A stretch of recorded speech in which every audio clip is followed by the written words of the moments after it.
اسی ہفتے، گزشتہ ہفتے میں، اس سے پہلے چونکہ ایک فیصلہ آیا سود کے حوالے سے وفاقی شرعی عدالت کا، اس نے اس کی حرمت پر فیصلہ دیا، حکومت کو کہا کہ آپ جلد سے جلد متبادل انتظام کیجئے اور سودی بینکاری حرام ہے۔ اسی ہفتے میں H B L, Habib bank, U B L اور غالباً نیشنل بینک، یہ 4 بینک سپریم کورٹ چلے گئے وفاقی شرعی عدالت کے اس فیصلے کو چیلنج کرنے کے لیے، اور ظاہر ہے کہ حکومت کی مرضی کے بغیر کیسے جا سکتے ہیں۔ اس میں 2 ادارے حکومت کے ادارے ہیں، ایک نیشنل بینک، ایک اسٹیٹ بینک۔ سود کیا ہے؟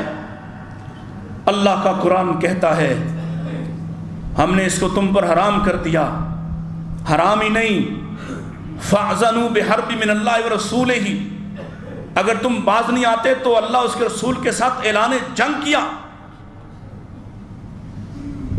فیصلہ آیا تھا، حکمرانوں کا کام تھا وہ اس فیصلے کی اطاعت کرتے، کیونکہ فیصلہ صرف زمینی نہیں تھا بلکہ آسمانی بھی تھا۔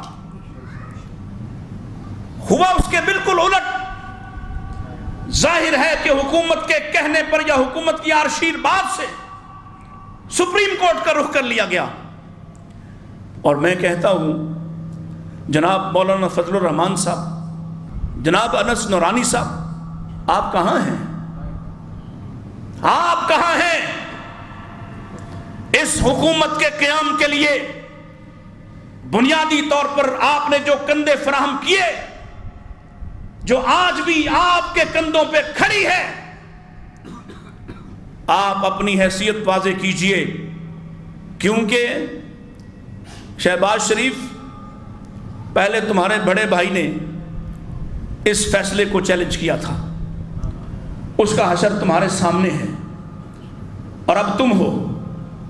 یاد رکھو، بولو، بات کرو، اپنا موقف واضح کرو، ان بینکوں کی پشت پناہی سے باز آؤ، وفاقی شرعی عدالت کا فیصلہ تسلیم کرو۔ وفاقی شرعی عدالت کیا، اللہ کا فیصلہ تسلیم کرو، اور اگر تم تسلیم نہیں کرتے اور تم خاموشی سے اللہ اور اس کے رسول کے خلاف سود کا اعلان کرتے ہو، جنگ کا اعلان کرتے ہو، اگر تم باز نہ آئے تو انشاءاللہ پوری پاکستانی قوم تم سے اعلان جنگ کرے گی۔ کہہ دو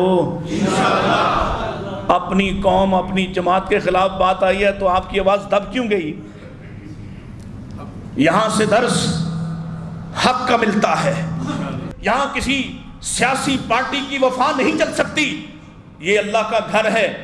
میں اللہ کے گھر میں کھڑا ہو کر آپ سب سے پوچھتا ہوں، کیا سود اللہ کے خلاف، اللہ کے رسول کے خلاف جنگ نہیں؟ کیا آپ اس جنگ میں اللہ کی طرف کھڑے ہونا پسند کریں گے یا شہباز شریف کی طرف؟ یہ ہمارا پیغام ہے۔ لکھنے والے آتے ہیں، لکھ کر لے جائیں، بات پہنچانے والے موجود ہوتے ہیں، پہنچا دیں۔ آپ بعض پہلے ہی آپ پھنسے ہوئے ہیں قرضوں کے بوجھ تلے، غلامی میں، ذلت آمیز، اور اللہ کی قسم آپ سود کے خلاف سٹینڈ لے لو، ہم اس سے 4-10 گنا اور مہنگائی برداشت کرنے کو تیار ہیں۔ ساری دنیا سے منہ موڑ لو، ہم اور زیادہ مشکلات برداشت کرنے کو تیار اور تمہارے ساتھ کھڑے ہونے کا اعلان کرتے۔ لیکن اگر تم باز نہیں آتے، کیوں نہیں باز آتے؟ آئیے، سنت بھی ہے، سنت بھی ہے، سود کے خلاف کھڑے ہونا سنت بھی ہے۔ کیسے؟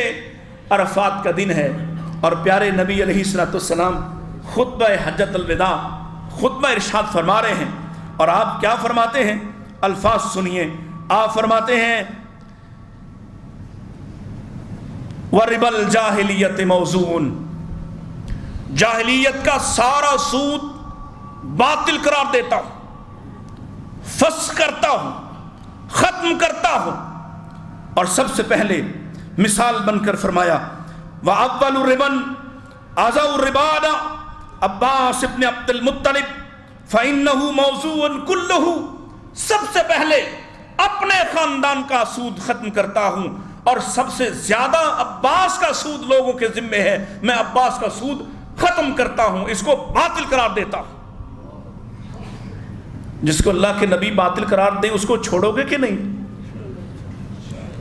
اور بینکوں سے جھوٹے دعووں سے گاڑیاں لینے والوں، قرضے لے کر ہیلے تراشنے والوں، اللہ رسول کی طرف آؤ۔